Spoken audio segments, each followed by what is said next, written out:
Everyone, এখন বাজে রাত 10:30। দেখতেই পাচ্ছ আমার চুল বাঁধা আছে, আমি মুখও ধুয়ে এসেছি।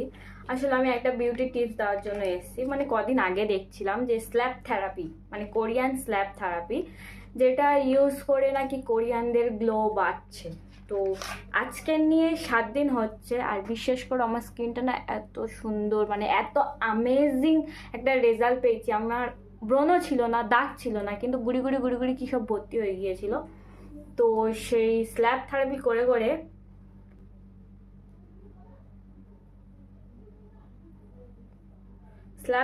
করে করে আমার কমে গিয়েছে, সেটাই দেখাবো।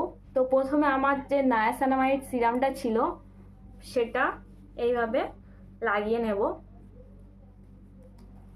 লাগানোর পর 2 মিনিট ওয়েট করবো। সবাই জানি যে স্ল্যাব মানে হলো চড় মারা। এবারে যখন আমরা ফেস ইয়োগা বা কোনো রকম ফেস ম্যাসাজ করি, কিভাবে করি, এই রকম করি বা এরকম করি, এই রকম করি। তো ওখানে আমি দেখছিলাম যে এইভাবে জোরে জোরে চড় মারছে, মানে এইরকম, মানে এরকম জোরে জোরে, ঠিক আছে।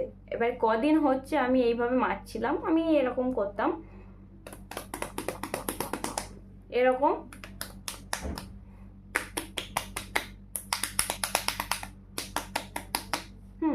মানে নর্মালি আগে আমি আস্তে আস্তে করতাম, ঠিক আছে।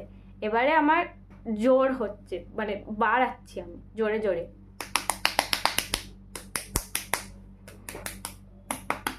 এইভাবে জোরে জোরে, ঠিক আছে। তো আমি দিনে দুবার এই স্ল্যাব থেরাপি করি, আর দুবার আমি নায়াসিনামাইড সিরামটা ইউজ করি। দুপুরে স্নান করে উঠে মেখে এরকম করি, আর রাতে মাখি। তারপরে আমি তো বলেইছি যে যাদের আমার মতো স্কিন, মানে ড্রাই স্কিন, তারা ময়েশ্চারাইজার ইউজ করবে। মানে আমি তোমাদের একটুখানি দেখালাম, বাট অনেকক্ষণ ধরে করতে হবে, মিনিমাম 2 মিনিট ধরে। আমি তো এরকম টাইম ধরে করি না, বাট আমি অনেকক্ষণ ধরে মারি। আর বিশ্বাস করো আমার গালটা পুরো লাল হয়ে যায়, আর জ্বালা জ্বালাও করে। তো তোমরাও ওই রকমভাবে করবে। আর এত অ্যামেজিং একটা রেজাল্ট পেয়েছি না, জাস্ট বিশ্বাস করো, 7 দিন আমি ইউজ করেছি, পার ডে